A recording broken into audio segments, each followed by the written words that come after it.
Hey everybody, this your boy No Peace. I'm coming with a debunked video because I just got done watching Motor City Sports Star CJ Goodfella. At the end of the day, he's YouTuber for Detroit Sports, man. Talks about the Pistons and Lions, Casual Tigers, I guess. As y'all know who he is. He just made a video saying that the Detroit Lions, Mathew Stafford is the biggest problem on the field for the Detroit Lions. And I gotta say, although I understand the usual cases where everybody's problem is with Mathew Stafford, this is why I had to debunk it. In these points, he's pointing out that he feels that a lot of subscribers or viewers of several radio stations or his channel or even Everything King channel feels a lot of people slander or get upset with him and others for speaking of their dislike of Mathew Stafford. And my thing is, the first things first right there is a bad example. King, for first things first, King has just gave Stafford criticism. He's a guy who gives a lot of people criticism when it's needed and when he feels the time is there. As you were seeing yesterday on King's video, he said Stafford doesn't know how to win, which is true because he may know how to win in the college level, but not in the NFL level, because the fact of the matter, he becomes part of an organization that never is one thing and never knew how to win. You know what I'm saying? That their best bet is when Barry was around. And that was our only playoff win. So you think anybody with any decent talent is going to be able to know how to win? I said it before myself. I said Aaron Rodgers drafted to this team. We would not be a winning team with him.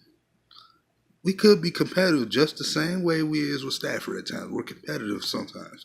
We're competitive a lot of times. But the Lions organization does not know how to properly build a team.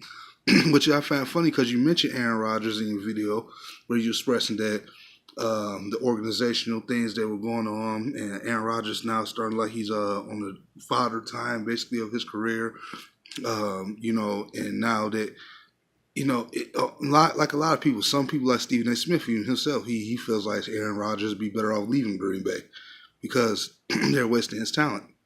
So if you can say that about a team that's won championships at the championships and knows how to win and had a winning system set for a quarterback, and even to this day, they're competitive even when they're on a down hamper, because the fact of the matter, the organization is still used to knowing how to win and adjust.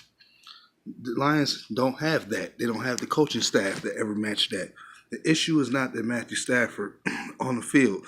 The issue is that, when I look at him and I see a guy literally has barely had time to run the freak out the pocket to even save his own life when linemen are already back there before the ball is fully in his dang on hand when the ball is snapped. How about that? Did you not watch the Kansas City Chiefs game in 2015 or the Minnesota game in 2015 or actually the Minnesota game yesterday? So you go blame Mathew Stafford for that? That's what I'm saying. You're going to blame Mathew Stafford for getting sacked 10 times. Don't get me wrong. In any loss, everybody takes a little bit of blame. At some point, everybody got to be held responsible, accountable for the loss just as much as you hold them responsible, accountable for the win. And my other thing is that you also said that Mathew Stafford is also the problem because the fact of the matter, it seems like he just doesn't know, he's not as smart. You were addressing the whole Joe Lombardi scenario. Look here, there's speculation that Joe Lombardi's plays just did not fit this offense and the quarterback you had. You came over here trying to turn him into Drew Brees.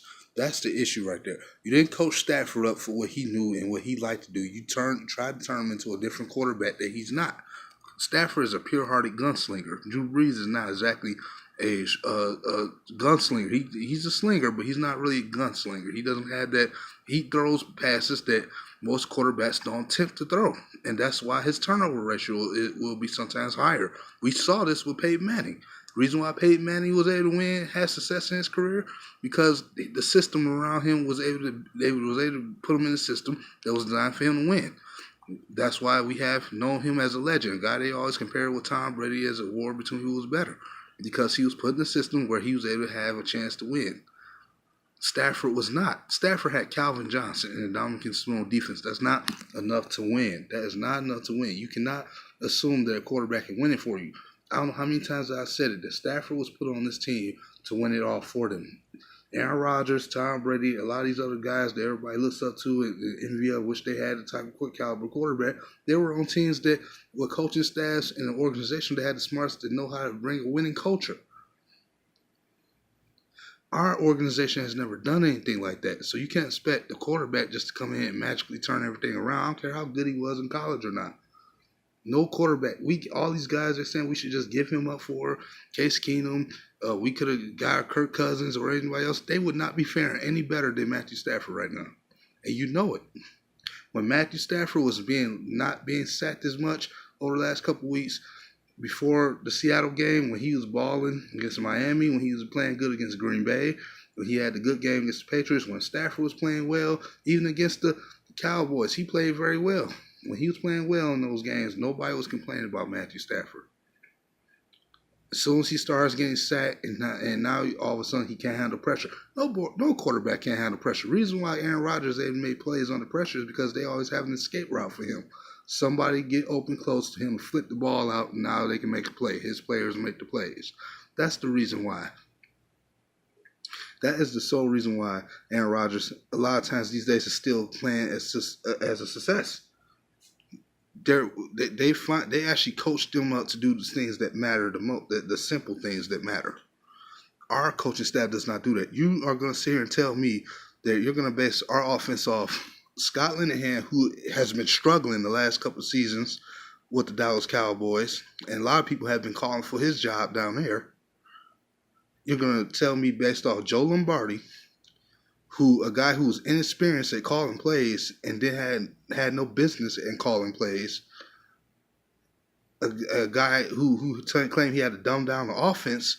Last I checked, that whole offensive scheme was dumb. But then, of course, with this guy here, Jimbo Cooter, not being able to run the ball effectively, not drafting a piss poor lineman to block for him, and you want to tell me it's all about the quarterback? He's the problem for it? I don't care if we would have drafted Tom Brady or Aaron Rodgers. The Lions would be trash as long as the organizational things that come into hand, as far as picking talent, drafting the right pieces, signing the right pieces, coming up, understanding the type of quarterback you have and how to best assess to use his abilities, will all be meaningless. Because if you don't have the proper system for him or for the quarterback you're drafting or attempt to use to expect to win games for you, your team is going to be trash, especially if you don't have a defense. You win football games on the trenches. You don't win based off who you think is a good quarterback or not, who you think is a problem. Stafford's not the problem. Yeah, the guy can be a risky player. He makes plays, boneheaded plays. That's what he does. That's why you have Matt Patricia coming from the New England Patriots to show him how to win, since he's been groomed on a winning system. To bring that over here to Detroit to show this guy how to win, so he can prove that he can win the big one. So instead of poking the issue at Calvin Johnson and trying to make everybody blame, it's the fans getting mad with the YouTube or the video makers that come out here, or the radio host or whoever it is out there, maybe you should actually ask yourself, those guys are not accurate. First of all, King has actually defended Mathew Stafford and still does, but at the same time, he's gave him his criticism. Again, like I said yesterday, he said the guy doesn't know how to win. You don't listen to him when he says, I want to keep Jimbo Cooter here on this as an offensive coordinator. Don't listen to him. You are the head coach and the GM. Y'all make the decision which y'all feel is best for the team, not let the quarterback control everything. That is right there. It proves that Mathew Stafford doesn't know how to win, but it also proves that it's not all his fault. It's not all his fault because at the end of the day, he was put in a situation to lose. You ain't no quarterback go be able to play as a top 5 quarterback for real, when they drafted by a team that literally just went 0-16. You're seeing it now with Cleveland. All the hype for Baker Mayfield. He's not say it's all his fault, but you see what I'm talking about.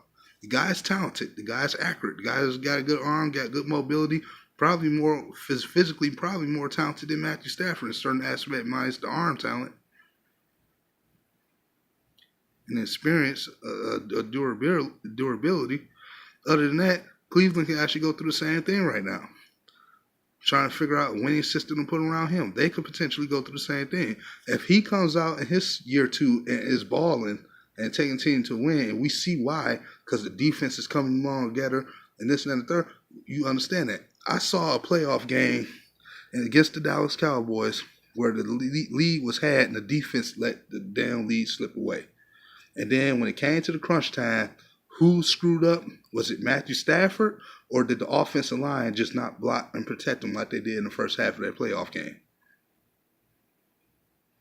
Ask yourself this before you call him a problem. Until he's had a true fair opportunity to show his ability and actually be protected and truly make plays against good teams that have good front sevens like the ones that we just played the last 2 weeks, then you come call me. I mean, not. I'm so sorry. Oh my God. Then you say that he's the problem. That's why I have it about. This is no diss at, by the way, towards Motor City Sports Talk. Again, he has a successful channel that's still growing. I wish him nothing but the best for it, but I just had to debunk it because I just don't agree with it. A lot of people actually are disagreeing with it. It's a few people that agree with the statement. It's to your own. It's to your own opinion how you feel, but I just had to debunk it. I don't believe that's the case. If you look at everything as is, he can always take some form of responsibility, but he shouldn't take 100% of it. I'm sorry. After all the problems with the rest of the team, I just don't see it. But shout out to everybody, man. And I'm signing out, man. No, peace.